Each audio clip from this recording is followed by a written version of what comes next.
Assalamualaikum warahmatullahi wabarakatuh. Waalaikumsalam warahmatullahi wabarakatuh. Ya, bagaimana kabar adik-adik? Alhamdulillah. Alhamdulillahirabbil alamin. Ya. Sebelum kita memulai kegiatan belajar pada kesempatan hari ini, kita berdoa dulu ya. Ya, Adik Sarini, tolong mimpin doa. Silakan Adik Sarini. Ya Pak, teman-teman, sebelum kita memulai mata pelajaran pada hari ini, mari kita berdoa. Berdoa mulai. Berdoa selesai. Sudah Pak? Terima kasih Adik Sarini. Ya, Ketua kelas Dek Farhan. Siapa yang tidak masuk pada hari ini? Tolong dilihat. Apakah hadir semua?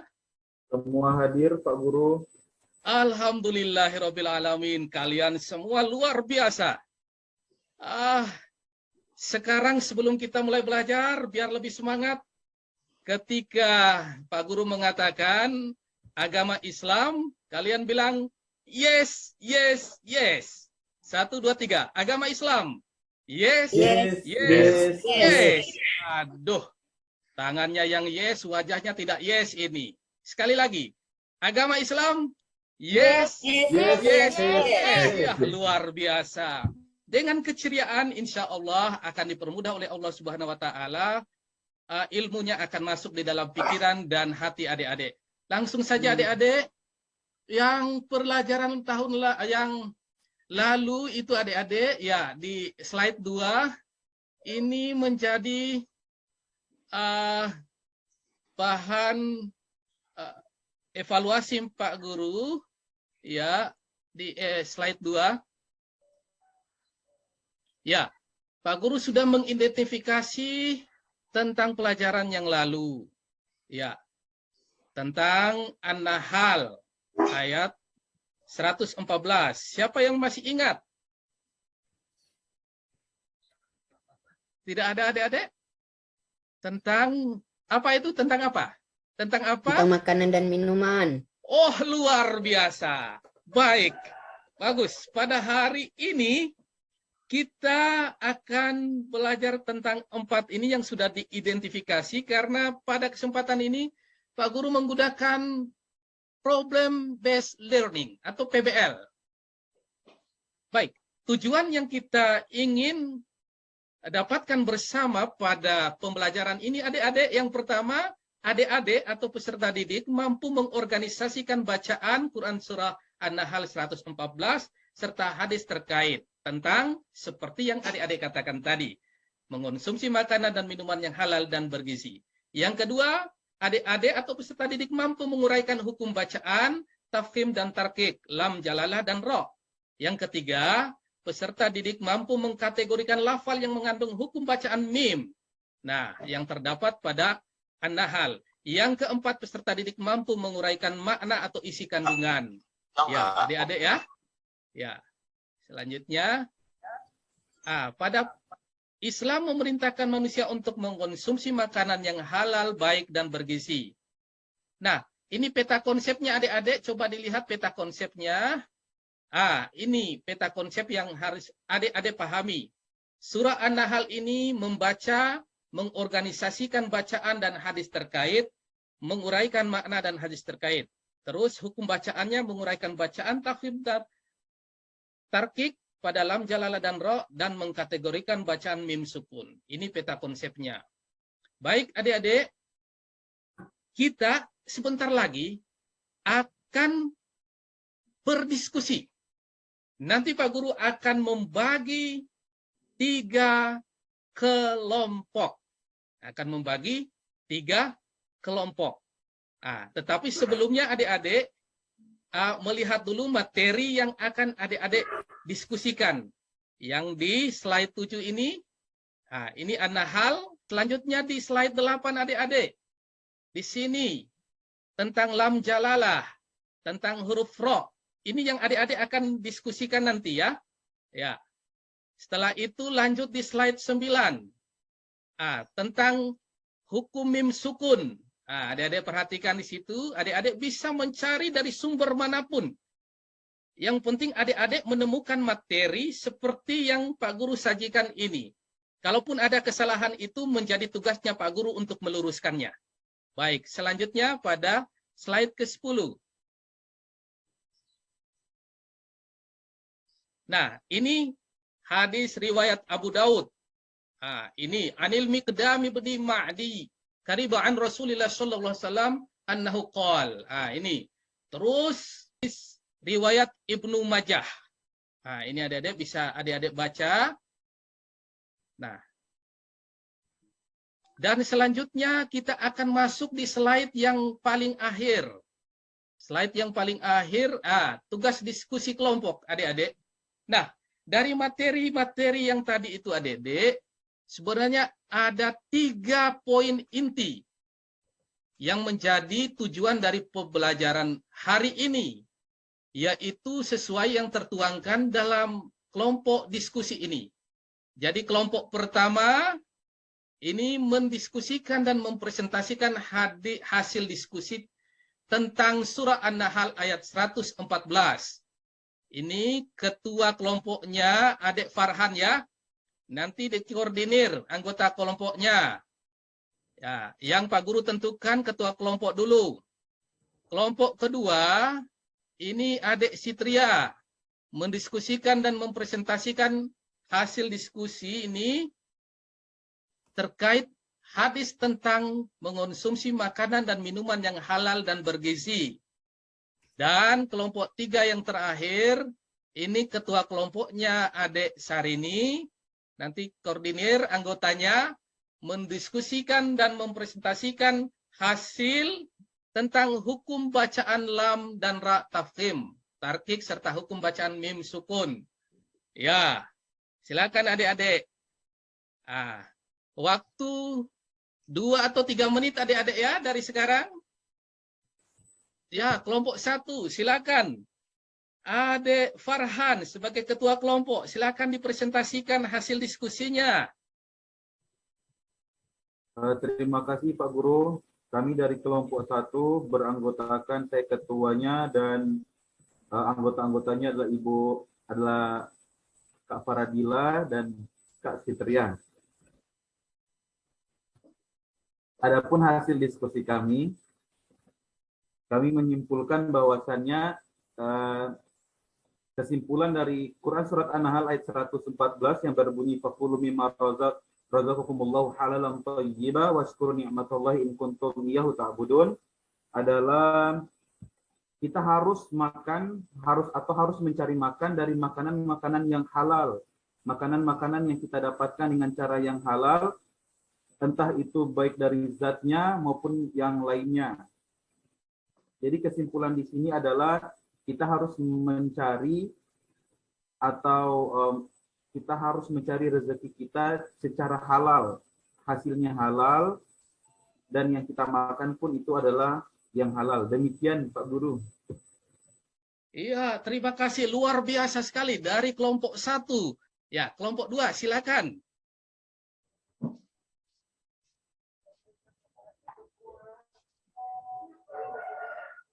Siapa yang akan mewakili, akan mempresentasikan kelompok 2? Ibu Sitria. Saya tadi kelompok 1, Pak, sama Pak Farhan. Oh Kelompok iya. 3 siapa? Kelompok 2. Kelompok 3 siap katanya Pak Guru. Ya, silakan kelompok 3. Ya, terima kasih atas kesempatan. Kami dari kelompok 3 akan mempresentasikan tentang hasil diskusi tentang hukum bacaan lam dan ro tafkim, tarki, serta hukum bacaan mim sukun. Huruf ro dibaca tafkin atau tebal apabila berharakat fathah dan fathatain, doma dan domatain, dan sukun yang huruf sebelumnya berharakat fathah atau doma. Sedangkan huruf ro dibaca tarki atau tipis apabila berharakat kasro atau kasrotain dan sukun yang hurufnya sebelum berharakat kasro. Di sini juga Sebagai tambahan, selain tafkhim dan tarkib, terdapat pula huruf ro yang boleh dibaca tebal atau tipis. Yang huruf ro berharakat sukun dan huruf sebelumnya berharakat kasroh. Hanya itu Pak yang Sarini bisa dapat dengan teman-teman. Ya, terima kasih Adik Sarini. Aplaus dulu untuk Adik Sarini, luar biasa. Meskipun ini materi tajwid, akan tetapi luar biasa. Ada upaya. Dan upaya itulah yang Pak Guru hargai dan apresiasi. Luar biasa. Dan terakhir kelompok 2. Ya, silakan presentasi walaupun cuma sebentar. Baik Pak, kami dari kelompok 2 akan mempresentasikan hasil diskusi dengan teman-teman mengenai hadis yang berkaitan dengan mengkonsumsi makanan minum. Jadi pemahaman kami Pak tentang hadis yang bersangkutan, yang dikatakan haram itu tidak semuanya haram, dan belum tentu yang halal itu baik bagi tubuh Pak. Misal, memiliki penyakit rematik atau asam urat, maka buah-buahnya yang tadinya halal itu akan menjadi haram baginya karena memiliki penyakit tertentu. Bukan hanya berputar pada babi, anjing, dan selainnya yang diharamkan oleh Allah. Hal-hal yang halal pun akan menjadi haram apabila itu berkaitan dengan kesehatan ataupun mudaratnya kepada si pelaku, Pak. Mungkin itu, Pak. Ya, tidak ada, langsung ya. Kita masuk kepada makna atau kandungan daripada surah An-Nahl. Ya, di sini. Ya. Jadi makna dari surah An-Nahl ini yang menjadi tujuan kita belajar hari ini, bahwa Allah memerintahkan atau menyuruh kaum muslimin untuk memakan makanan yang halal lagi baik dari rezeki yang diberikan oleh Allah Subhanahu wa taala kepada mereka. Yang kedua, makanan dan minuman yang halal ialah makanan dan minuman yang dibenarkan oleh agama untuk dimakan dan diminum. Baik, Pak Guru akan meluruskan apa yang disampaikan oleh kelompok 2 tadi, oleh Adik Eka, bahwasannya di dalam hukum Islam itu ada namanya haram. Ya. Nah, haram itu sudah jelas. Tetapi yang dianalogikan oleh Adik Eka ini, biar adik-adik pulang ini tidak membawa pemahaman yang salah adik-adik, perlu Pak Guru luruskan bahwasannya untuk memakan sesuatu yang dilarang oleh dokter dan lain sebagainya, statusnya itu adalah halal, itu tidak haram. Tetapi cuma merusak bagi kesehatannya saja. Status hukumnya tidak haram ya. Ya, biar tidak salah memahami ini. Nah, itu yang perlu Pak Guru luruskan. Selanjutnya, Pak Guru akan masuk langsung pada lafzul tafkhim dan tarqiq. Lam jalalah. Lam jalalah. Ada skemanya di situ, ada bagannya di situ, lam jalalah. Ya. Lam jalalah ini adik-adik membaca huruf lam pada lafaz Allah. Allah. Jangan Allah. Salah. Allah. Seolah-olah monyong sedikit ke depan sambil suara. Allah. Kuat. Allah. Nah, tafkhim. Lam tarqiq ini. Membaca huruf lam pada lam Allah dengan tipis. Mengangkat lidah ke atas dengan suara rendah. Bismillah. Tarqiq. Ini contoh. Lillah. Tarqiq tipis. Fillah. Billah. Yang i selalu identik dengan tipis. 2 yang identik dengan tebal. A dan u.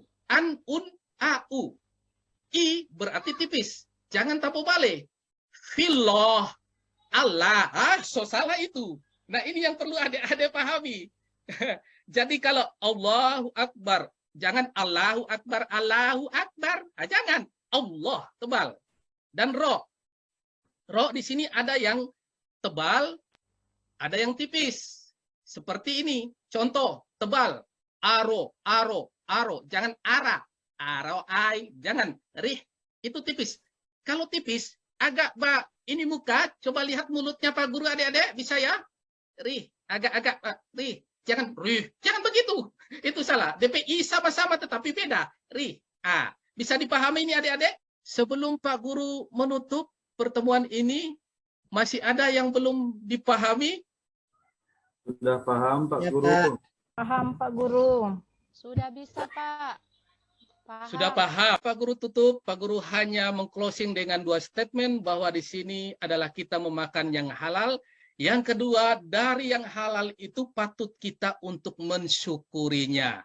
Cara kita bersyukur adalah dengan melakukan pekerjaan yang halal dan makan makanan yang halal. Alhamdulillahirabbil alamin. Silakan kita berdoa. Adik Eka, silakan mimpin doa. Terima kasih Pak. Ya. Baik teman-teman, sebelum kita akhiri pelajaran ini, sama-sama kita berdoa. Mulai. Berdoa selesai. Terima kasih adik-adik. Semoga Allah Subhanahu wa taala selalu membuka pintu pikiran dan hati kita dan diberikan kekuatan lahir dan batin.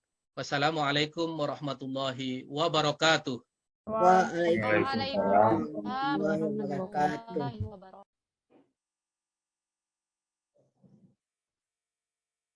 Oke.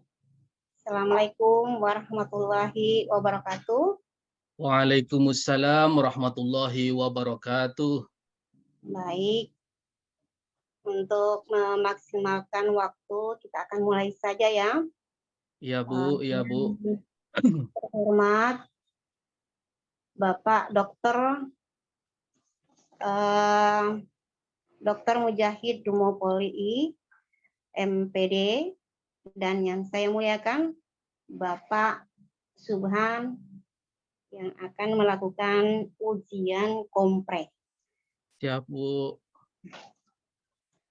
Hari ini kita akan melaksanakan uji komprehensif kepada Bapak Subhan, Muhammad Subhan ya. Iya Bu, iya Bu. Ya, kita mulai saja. Bismillahirrahmanirrahim. Di RPP Anda ada tertuang ayat-ayat yang ada di materi Anda. Coba Anda bacakan atau hafalkan kalau bisa dihafal. Silakan Pak. Saya boleh mau screenshot ini Bu? Tidak bisa dibaca atau dihafalkan. Iya.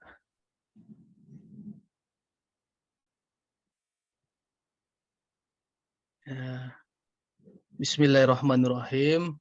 Ya. Ya, saya kemarin sebentar Bu ya.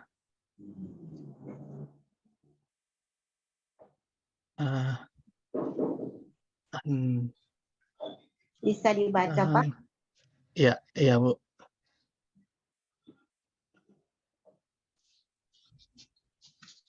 A'udzu billahi minasy syaithanir rajim. Bismillahirrahmanirrahim. فَكُلُوا مِمَّا رَزَقَكُمُ اللَّهُ حَلَالًا طَيِّبًا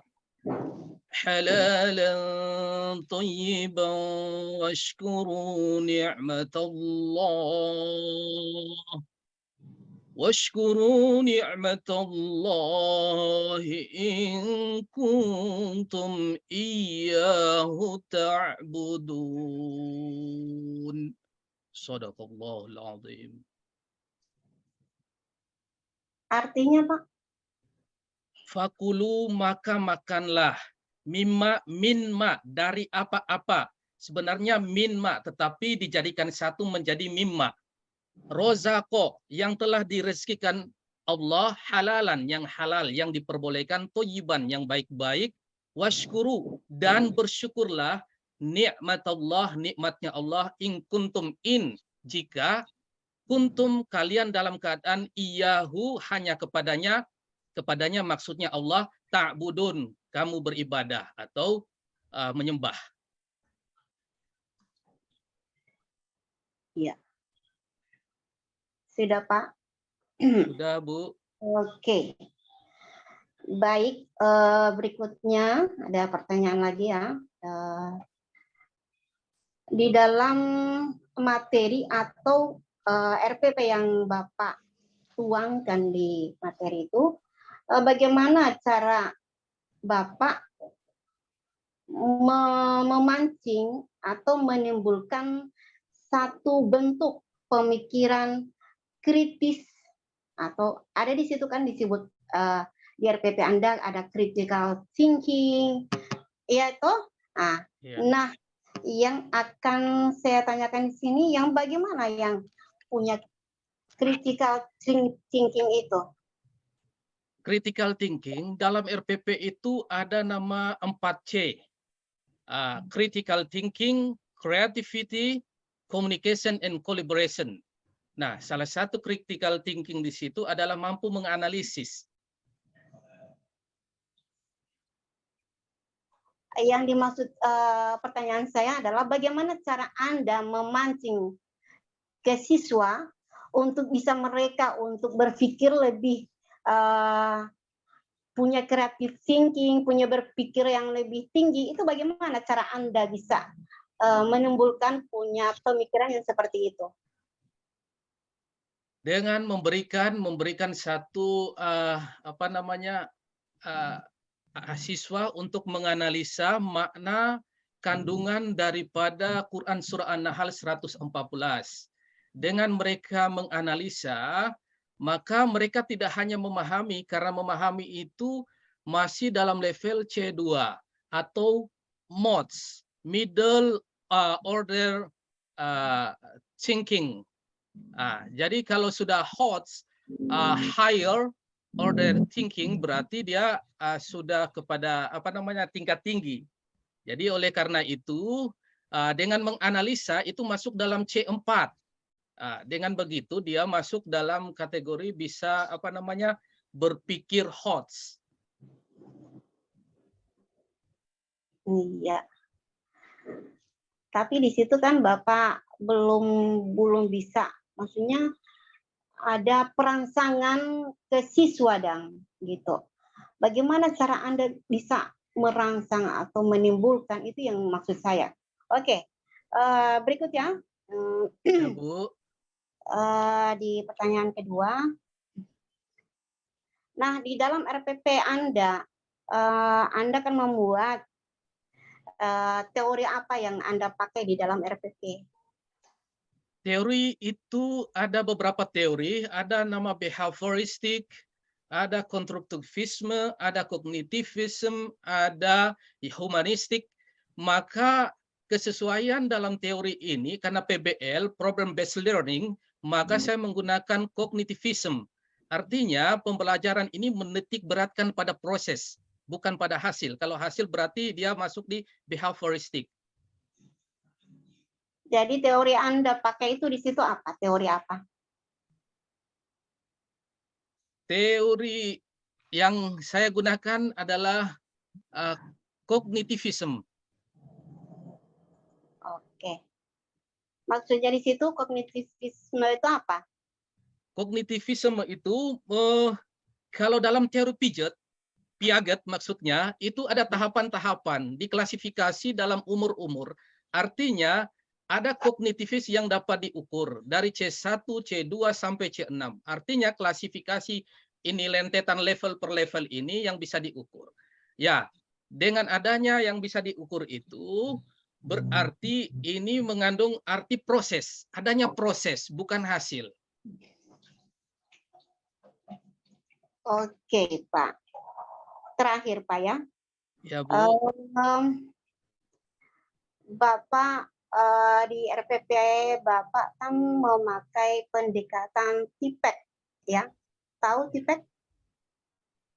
Saintek.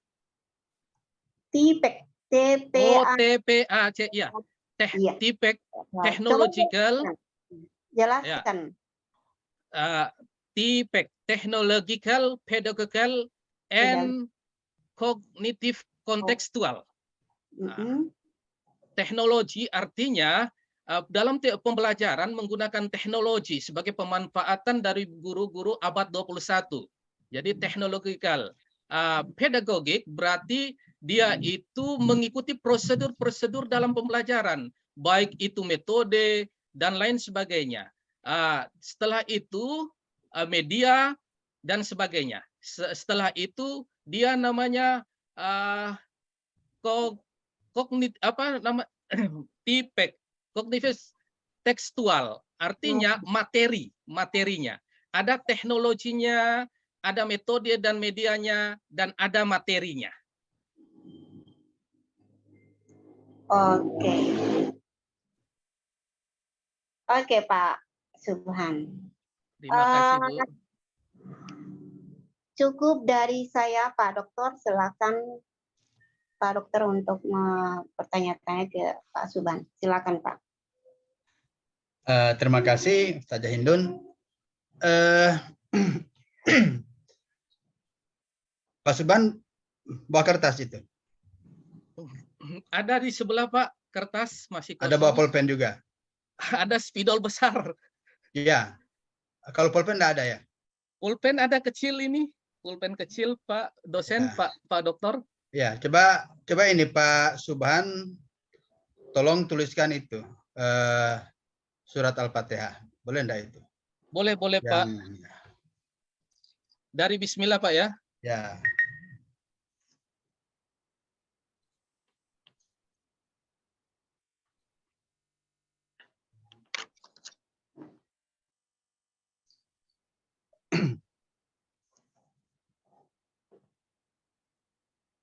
Sampai di Malik Yaumidin aja di ayat yang keempat. Iya. Kemudian diperlihatkan di kamera.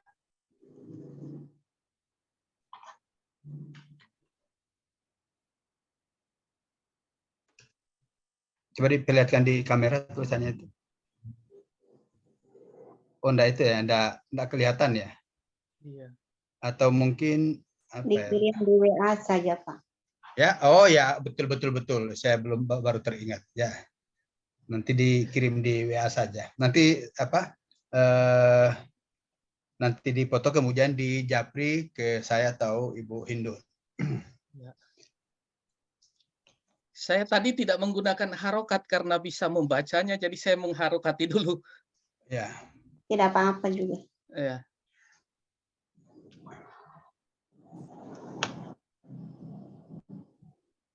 Baik Pak Subhan, saya melanjutkan menambahkan apa yang telah tadi banyak ditanyakan oleh Ibu Hindun.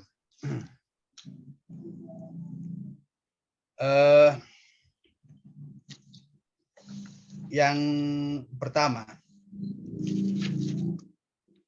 Iya, Pak Dokter. Kedengaran suara ya? Kedengaran sekali. Ketika pendalaman materi, masih ingat nggak Pak Subhan itu pendalaman materi untuk kelompok PA itu apa-apa saja materinya itu? Ketika di pendalaman materi. Banyak Bapak, tentang SKI, Al-Quran Hadis, Akidah Akhlak, evaluasi pembelajaran. Apalagi? Ya. Terus apalagi? ada perangkat pembelajaran, tentu di Lokakarya Pak ya. Baik. Pak Subhan kan guru PAI. Iya Pak Dokter, izin saya sambil WA ke Pak Dokter ya. Ya, silakan. PAI itu rumpunnya apa saja? Rumpun Rumpun PAI. keilmuan PAI yang harus dimiliki atau ya rumpun keilmuan yang harus dimiliki oleh seorang guru PAI. Ya, menguasai PKN. Apa? Apa namanya, rumpun. Jadi rumpun guru PAI ini yang ketika menjadi guru madrasah itu lalu terpilah-pilah.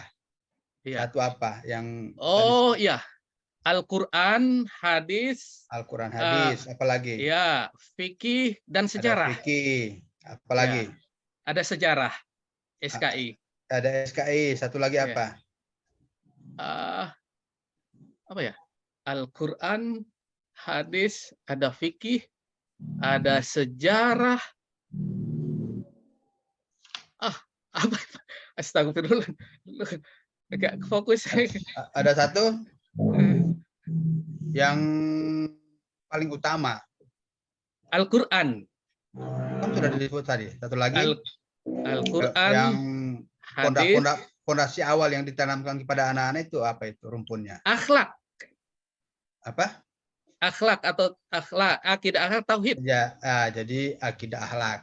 Jadi inilah Ya. kemudian rumpun keilmuan-keilmuan yang harus dimiliki oleh seorang guru PAI di sekolah umum yang kalau di madrasah ini kemudian lalu terpola-pola. Di dalam pendalaman materi ada satu pendalaman materi yang namanya PAI kontemporer.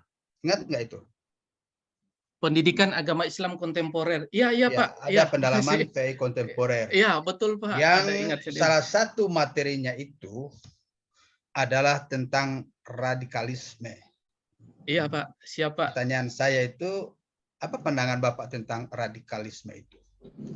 Radikalisme itu diambil dari kata radik yang arti dalam. Kalau secara pemikiran radikal itu berarti tidak apa-apa, radikal dalam. Artinya dia berpikir secara dalam. Tetapi kalau radikalisme diartikan dalam perspektif yang berbeda, yang negatif, dalam sikap ataupun perbuatan, maka radikalisme seperti ini memberikan ruang pemikiran yang berbeda, cenderung ke negatif.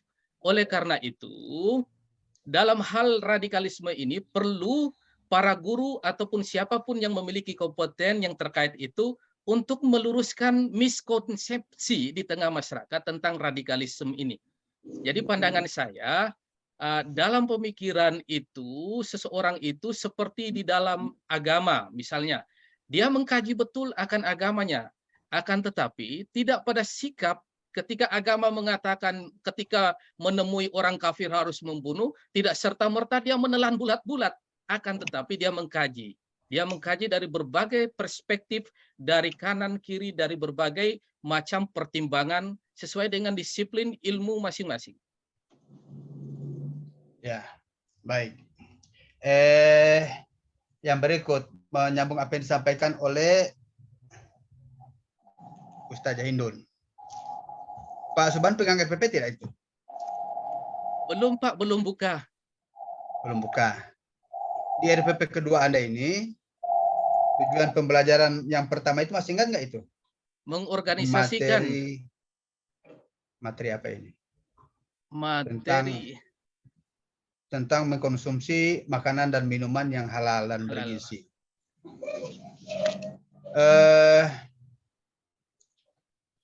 Kalau tujuan pembelajaran yang pertama, peserta didik mampu mengorganisasikan bacaan tentang mengkonsumsi makanan dan minuman yang halal dan bergizi. Itu sudah mengandung unsur ABCD belum itu? peserta ABCD, audience, behaviors, terus condition and degree. Dalam pemahaman sementara saya, nanti Pak Dokter bisa luruskan, itu bisa masuk, sudah masuk dalam ABCD. Peserta didik itu audiens, terus membaca Al-Quran itu adalah condition, mampu atau dapat itu ada degree ketercapaiannya. Kalau yang ini tujuan pembelajaran pertama itu sepertinya hanya memuat dua aspek.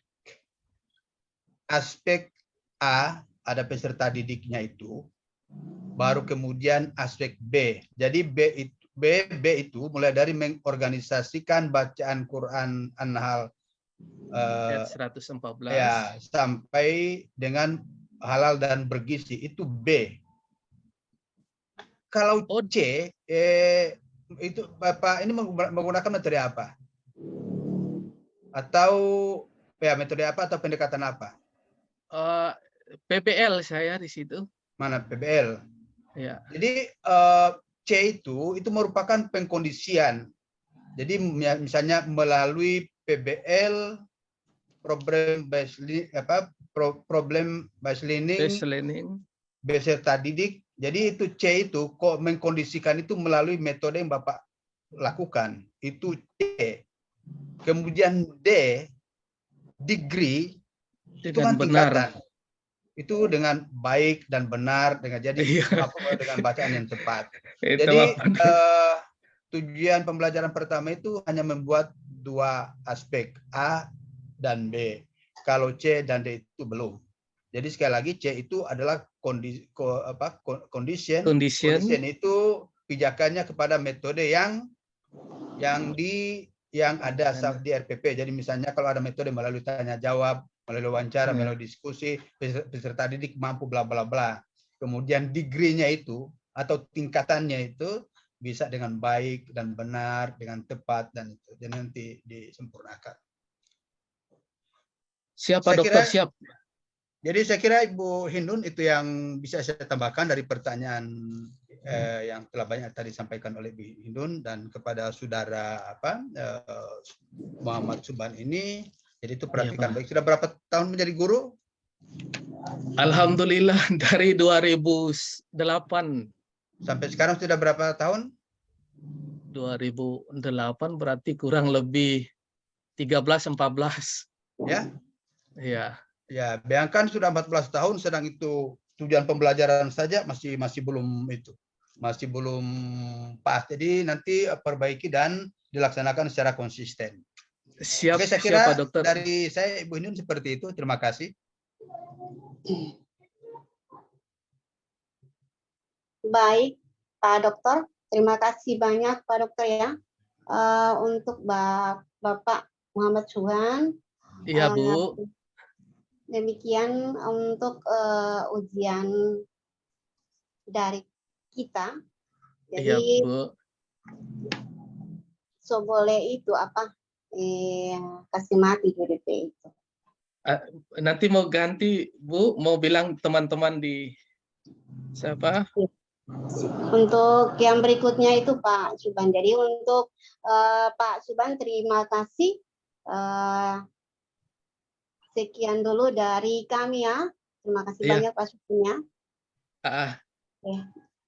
Bu, minta Ya. maaf saya mau nunggu Pak Farhan masuk dulu, Bu ya. Iya. Tunggu.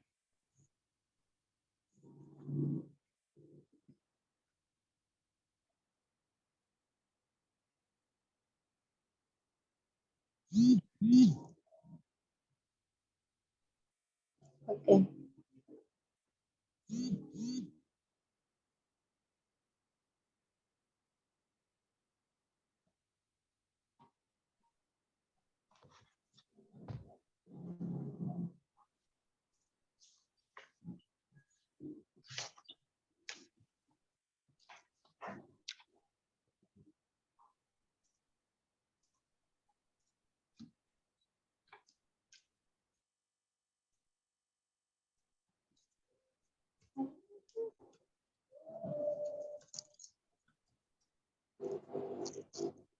Nunggu Pak Farhan. Saya sementara menelpon Pak Farhan, Bu ya, izinnya. Iya, saya WA juga ini. Iya. Bib, silakan masuk. Ya, oke ya, ditunggu. Ya, Assalamualaikum warahmatullahi wabarakatuh.